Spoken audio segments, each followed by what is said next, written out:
Bom dia, bom dia. Tem que ficar... Opa, passador, claro.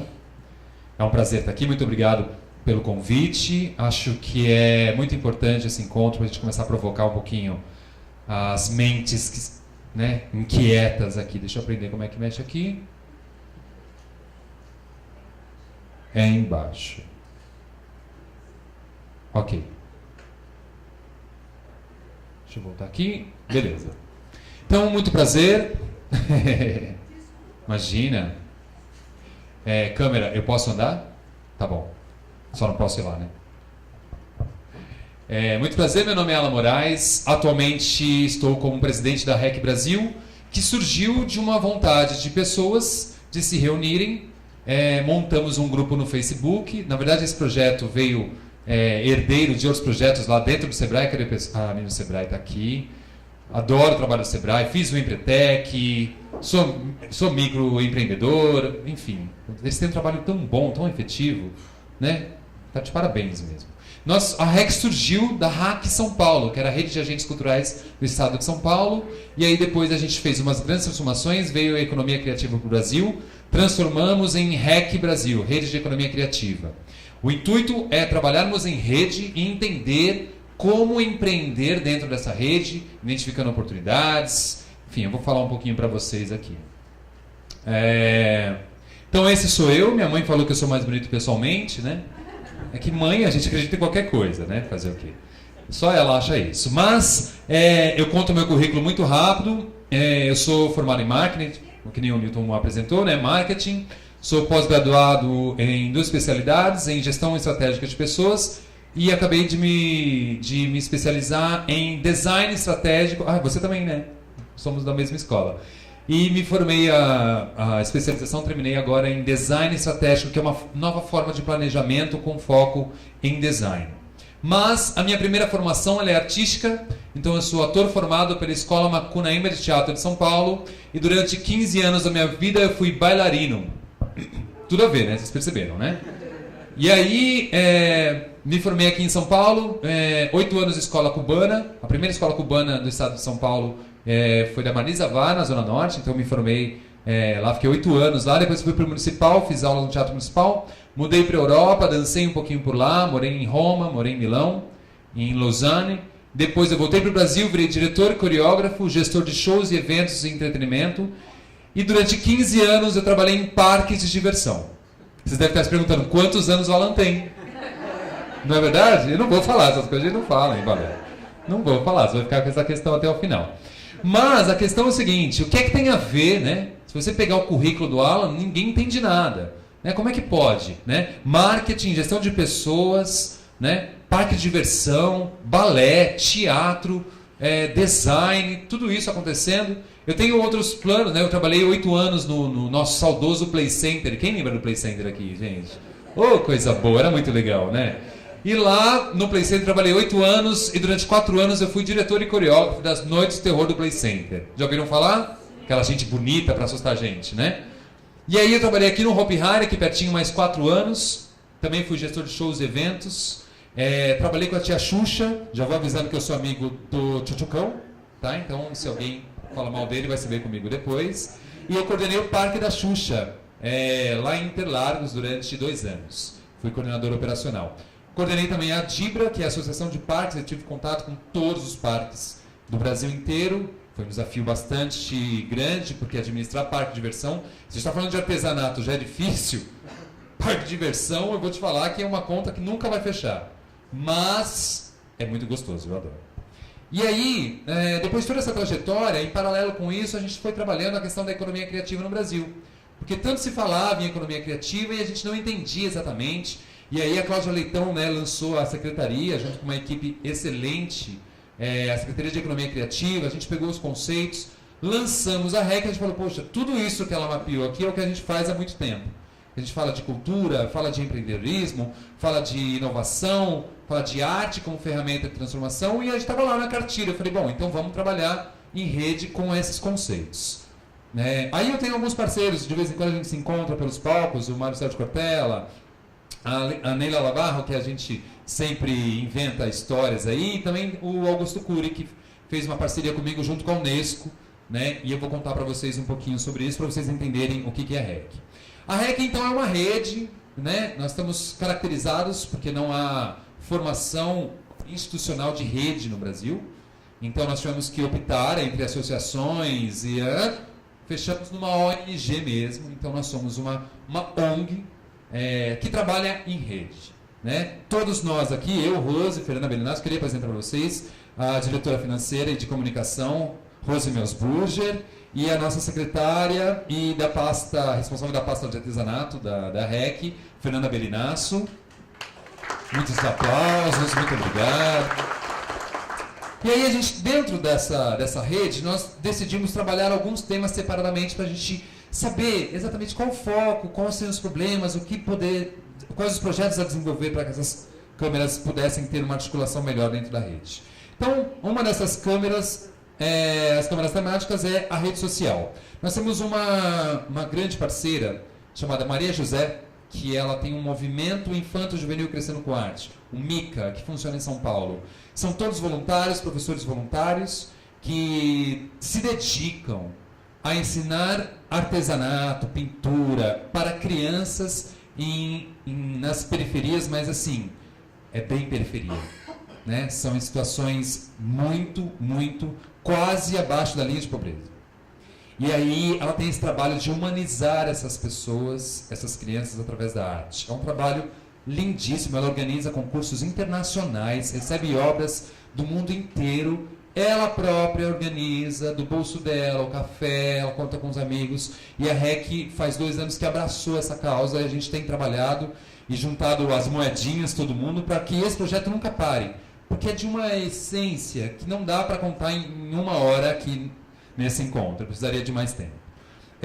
Outra coisa que nós temos é a questão dos eventos informativos. Tem gente que não sabe o que é economia criativa ainda no Brasil, tem gente que não tem ideia do que é o conceito de economia criativa, às vezes trabalha no setor e não identifica aquilo como economia criativa. Então a REC se dispõe voluntariamente a fazer esse contato, participar de eventos como este, por exemplo, né, de explicar o que é esse conceito, por que é tão importante nós entendermos sobre o conceito de economia criativa, e a partir daí a gente começa a fomentar a rede, tá bom?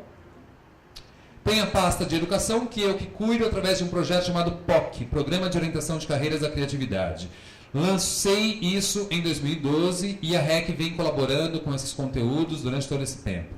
Eu visito os colégios particulares de 20 cidades do estado de São Paulo, mas algumas parcerias como a Rede Anhanguera, o Instituto Europeu de Design de São Paulo, onde eu faço palestras sobre inovação, criatividade, empreendedorismo, carreiras. Então são temas que eu trago e isso a REC tem apoiado, isso cresceu de forma gigantesca, que agora eu estou ampliando a equipe para poder me ajudar.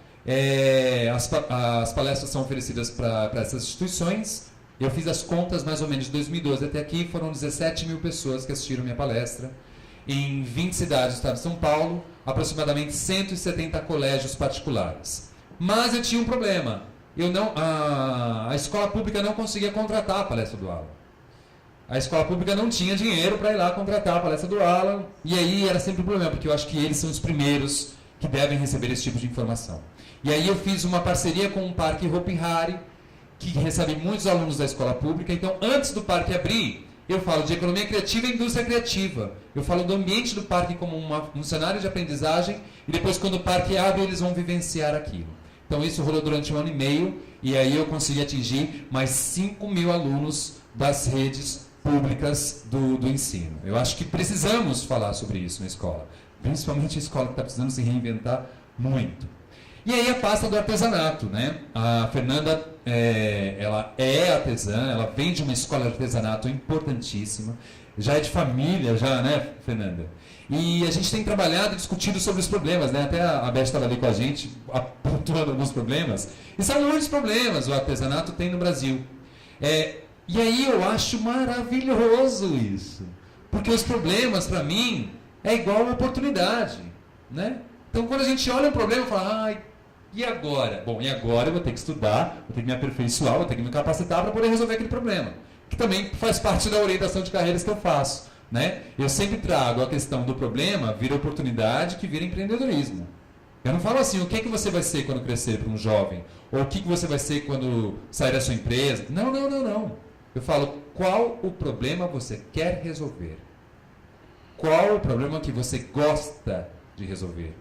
Porque você pode gostar de fazer bolo, você pode gostar de comer bolo, mas fazer bolo dá preguiça. Você entendeu qual é a diferença? Eu adoro pudim, mas eu não sei fazer pudim. Talvez eu nem consiga fazer o pudim que minha mãe faz, que é tão furadinho. Então, como que eu entendo o que eu gosto de fazer e o que realmente eu tenho habilidade? O que eu realmente me dedico a fazer? Então, isso eu passo na orientação de carreira, faço coaching personal também. Também hoje trabalho na Eagles Fly, que é uma empresa canadense de grandes eventos. Eu estou atendendo agora, semana que vem, a Renault, diretores da Renault, que pensa em mudança de comportamento. Às vezes você está dentro da sua empresa, a coisa está no marasmo, vem a crise e você não consegue enxergar, né? Que nem eu estava, cadê o Josué? Estava falando, Josué, eu acho que eu preciso de um olhar de fora. E realmente a gente precisa de alguém de fora. Porque você no olho do furacão não consegue enxergar o problema. Aí fala, bom, tá errado aqui. O Sebrae faz isso, excelente. Tá? Então isso acontece na REC. Eu acho que o mais fundamental é a gente entender a questão da criatividade como profissional. Qual é a importância e qual é o valor do profissional criativo no mercado de trabalho? O artesão passa por um preço problemático de precificação. A gente não sabe medir o preço de um artesão. Estou errado? Fernanda, estou errado, Beth? Não sabe. Ele não sabe dar o preço do trabalho dele. Né? Então, qual que é o valor de um bailarino, por exemplo? De um coreógrafo? As pessoas falam para mim, passa o seu orçamento. Eu vou ter que medir quantos passos eu dou na coreografia para poder calcular, vale R$2 cada passo que eu dou? Como que a gente pode, então, passar um orçamento de coreografia? Né? Já 5 minutos? Nossa, eu estou na metade da apresentação, deixa eu correr. Peraí, ela está me impressionando aqui. E aí, a gente tem que entender, assim, se você realmente já fez parte de algo transformador na sua vida. Pensa, não precisa me responder agora, tá? Pensa, porque a gente está acostumado a ser transformador. Por exemplo, vou dar um exemplo aqui, tá? A humanidade levou milhares e milhares de anos para se desenvolver e chegamos no primeiro bilhão de habitantes em 1815, gente. Milhares e milhares de anos na história do ser humano, o primeiro bilhão de habitantes do planeta azul foi em 1815. Em menos de 200 anos depois, nós chegamos a 7 bilhões. Bom, e não para por aí a transformação, porque a estimativa para 2050, daqui a 34 anos, passa muito rápido. Se a estimativa de vida hoje é de 100 anos, a gente tem muito chão pela frente ainda. Então se prepara. Então a estimativa é muito positiva, porque a gente vai estar mais próximo do outro, sabe? Calor humano, sabe? Esse carinho, essa respiração conjunta, né? Porque a estimativa para 2050 é de 9,2 bilhões de pessoas no planeta Terra. Se você acha que tem trânsito hoje em Campinas, imagina, aproveita a paisagem. Né? Você acha que o metrô da Zona Leste está cheio? Que isso, vai estar funk lá dentro. Aproveita. Né? Vai ter trabalho para todo mundo em 2050? Bom, vamos ver o seguinte. Se hoje, com 7 bilhões de pessoas, uma pessoa que sai de uma empresa com 50 anos de idade, acha trabalho fácil ou não? Não acha. Com essa geração que já nasce no Wi-Fi, sabendo muito mais coisas, são grandes competidores de mercado, vai ter trabalho para todo mundo? Então a gente começa a pensar que, apesar de todas essas crises, nós sempre nos reinventamos. A primeira grande reinvenção foi a era agrícola, durou 10 mil anos. A segunda, 200 anos, a era industrial. Surgiu a escola nesse período aí. A escola nesse formato que nós vivemos hoje, tá? Olha só como nós estamos atrasados com a escola. E aí também a era da informação, que estamos numa transição agora, tá? A era da informação veio com uma coisa chamada internet. A partir da internet, a vida das pessoas mudaram. A forma de relacionar, a forma de comunicar, isso tudo mudou. E estamos finalizando essa era da informação, que os especialistas estão chamando, entramos para a próxima era, entre 2017 e 2019. Estamos entrando para a era da criatividade. Nessa era chamada Era da Criatividade, nós não sabemos quanto tempo vai durar. Mas só sabe que é o seguinte, se você não for criativo em 2050, com 9,2 bilhões de pessoas habitando no planeta Terra, gato, vai ficar para fora. Vai. Não tem idade para se reinventar. Já temos exemplos claros aqui. Está pensando que a aposentadoria vai garantir o final da sua vida? Cada vez menos. O governo já está avisando a gente. O governo já está dando, não vai ter como fechar essa conta. E não vai ter como fechar. Então eu falo para vocês, o que é a criatividade? Posso andar aqui? Posso, né? Tá bom. O que é que vocês estão... Vou fazer uma pergunta simples. Posso pegar mais 5 minutos do tempo de alguém? Você me avisa? Tá bom. Um carro cheio de gente, é isso? Feito de gente. O que é que vocês estão vendo? Figuras humanas formando carro. Todo mundo concorda com ela? Perfeito. Tem gente que vê até o que Deus duvida nessa foto, né? Se eu pergunto, tem mais imaginação que uma beleza. Mas, sabe o que é isso daqui? É o que eu chamo de criatividade. É o carro da criatividade. Imagine que você lá tem uma Ferrari. Como é que é seu nome? Alisson. Me dá um exemplo aqui, tá? O Alisson está fazendo aniversário hoje. Palmas para ele, gente. Parabéns. Ele estava me contando ali. Parabéns, viu, Alisson? Ele ganhou uma Ferrari 0 km agora de presente, gente. Né? Se você abastecer essa Ferrari, Alisson, o que acontece com ela? Não vai andar. Ela vai funcionar? Não. Todo mundo concorda com ele? Alisson, a criatividade é uma Ferrari estacionada aí na sua garagem. Se você não abastece a criatividade, ela não funciona. Aí você fala assim, nossa, eu para ter ideia sou terrível. Você fala assim, ih, eu não sou nada criativo. Para fazer isso, eu não sou nada. Tá errado. Pensa comigo. É só abastecer a Ferrari. E essa Ferrari, ela é flex bicombustível. Chique, né, gente? O primeiro combustível é a observação. Tem aquele laser aqui. Ah, achei. Observação. Os observadores correspondem a 3% da população do planeta. 3%. São pessoas que usam os 2 olhos, os 2 ouvidos e uma boca. Os outros 97% da população só utilizam um olho, um ouvido e 5 bocas.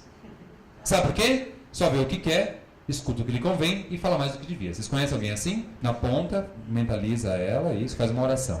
Tá ótimo. O segundo grande combustível é a arte. Eu tenho sorte de ter começado com 14 anos de idade, virei para minha mãe e falei, mãe, vou fazer balé. Naquela época, menino, fazendo balé, se tinha primo ou tio perto, eu já falava assim, ih! Bom, aí eu falei, vou fazer teatro, piorou. Chegava nas festas dos amigos, e aí, ela tá trabalhando? Ah, eu tô fazendo teatro. Mas você não tá trabalhando?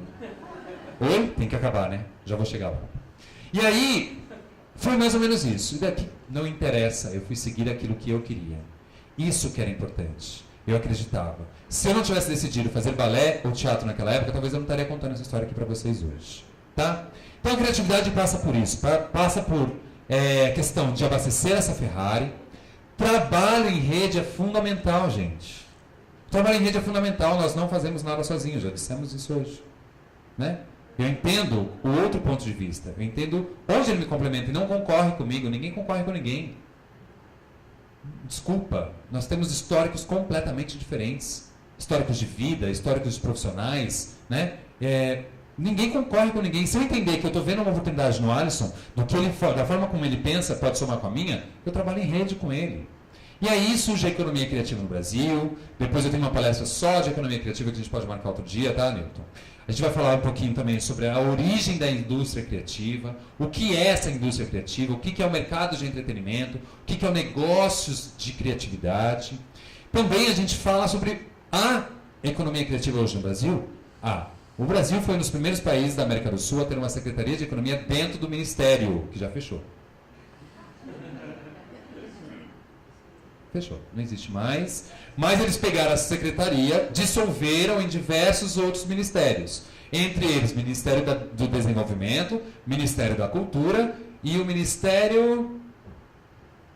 Esse daí, não lembro agora, mas depois eu falo para vocês. Tá lá, tem alguém pensando em economia criativa dentro dos ministérios? Bom, tá bom, pelo menos não morreu completamente, tá? E aí, essas são as indústrias criativas. Olha o artesanato aqui, ó, expressões culturais, artesanato, festival e celebração. Temos que discutir como é que isso se posiciona? Óbvio que temos, não está pronto. Não existe um manual, né? Não existe uma regra. Temos que descobrir muitas coisas. Será que você trabalha em algum desses setores? Ou será que você trabalha dentro de algum desses setores? É bom você saber, porque você está movimentando o dinheiro da economia criativa do seu país. Que isso deveria virar impostos, que deveria benefícios para nós. Como, por exemplo, na Inglaterra já existe um Ministério de Economia Criativa. Na Europa já existem universidades de economia criativa. Córdoba, aqui do nosso vizinho, já tem cursos de economia criativa. Agora temos um mestrado da Fivale, Lá embaixo, no Rio Grande do Sul, também tem sobre economia criativa. Que bom que as coisas estão acontecendo. Um pouquinho tarde, mas não. E aí, esse trabalho, artesanato, ele é muito pontual. Porque a gente já tem alguns estudos levantados pela nossa equipe, pela Rose e pela Fernanda, que começam a entender sobre o que é trabalho manual e o que é artesanato. Há uma mistura de coisas aí. E quando isso acontece, nós não sabemos precificar, nós não sabemos expor para o mercado, nós não conseguimos comercializar. Como é que esse paninho de prato custa R$20 e aquela toalha bordada custa R$90? Está claro para quem vai comprar ou para quem vai comercializar o que é cada coisa? É isso que a REC está se propondo a fazer. A entender esse mercado. Já estamos desenvolvendo uma metodologia para capacitar as pessoas, capacitar gestores dentro dessas instituições que são formadas, para você entender, isso é trabalho manual? Opa, tem esse plano de ação para trabalho manual. Opa, isso daqui é artesanato, tem característica de artesanato. Vamos fazer um plano de ação para esse artesanato. E a gente está entendendo sobre isso. Sempre colaborativamente. Nós não somos dono de nenhuma razão. Tá? A Sutaco tem um trabalho incrível. Eles são corajosos. A Sutaco é bem corajoso, né? Eles são corajosos, eles têm um trabalho ótimo. E se a gente puder somar as forças, melhor ainda, porque a gente começa a resolver tantos problemas.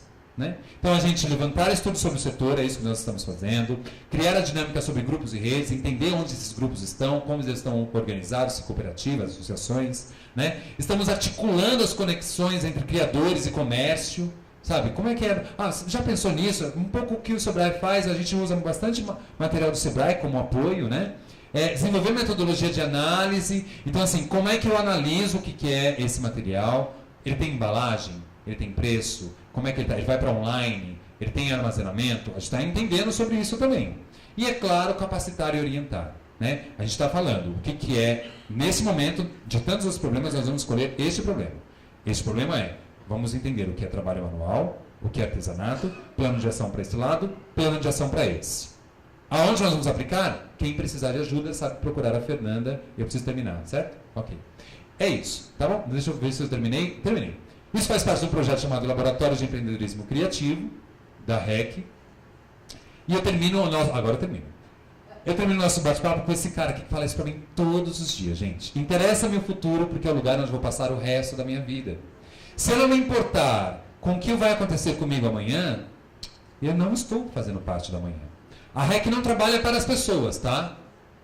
A REC trabalha com as pessoas, não há chefe, há uma rede. E se eu entendo o que é rede, eu consigo entender. Esses são os nossos contatos, recbrasil.org.br, no Facebook, e o nosso contato para qualquer dúvida, esclarecimentos, conversas. Eu agradeço demais, 15 minutos é muito difícil, realmente, mas eu ficaria mais tempo aqui. Eu vou estar em Campinas essa semana fazendo uma série de palestras em faculdades, colégios. No mês de agosto eu vou estar atendendo todo mundo. Quem precisar, quem quiser indicar uma das palestras, pode me contatar, que a gente leva lá essa provocação de criatividade para despertar um pouquinho esse povo que precisa tanto de sair da crise.